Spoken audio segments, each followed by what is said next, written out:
Greetings, citizens of the world. By now most of you have likely heard about the situation unfolding in the Ukraine. The actions of a few threaten to escalate the standoff into an armed conflict, putting innocent lives at risk and threatening to start World War III in a worst-case scenario. So with that being said, it's far past time everyone cuts the bullshit. Russia.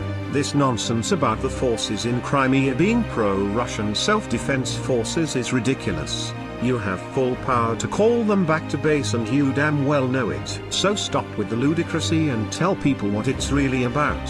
As for the United States, please shut the fuck up already, because you aren't fooling anyone either. This self-righteous hogwash about standing up for the Ukrainian people and respecting Ukraine's sovereignty is downright insulting coming from the United States.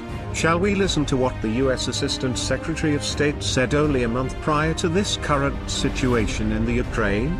So that would be great, I think, to help glue this thing and have the UN help glue it. And, fuck the EU. No, exactly, and I think we've got to do something to make it stick together, because you can be pretty sure that if it does start to gain altitude, the Russians will be working behind the scenes to try to torpedo it. And again, the fact that this is out there right now, I'm still trying to figure out in my mind why Yanukovych did that. But in the meantime, there's a Party of Regions faction meeting going on right now, and I'm sure there's a lively argument going on in that group at this point. But anyway, we could land jelly side up on this one if we move fast. So let me work on Klitschko, and if you can just keep, I think we want to try to get somebody with an international personality to come out here and help to midwife this thing. And then the other issue is some kind of outreach to Yanukovych, but we probably regroup on that tomorrow as we see how things start to fall into place. The United States has been meddling in this from the start. Let's also not forget how the United States respected the sovereignty of Syria, Libya, and of course who could forget Iraq, to name but a few. The United States government has been interfering with other countries for decades, so honestly they have no right to preach to Russia about respecting a nation's sovereignty. Nonetheless, that's no excuse for Russia to follow the same tactics. Russia has legitimate reasons to be concerned about the future of the Ukraine, more so than the United States does for sure.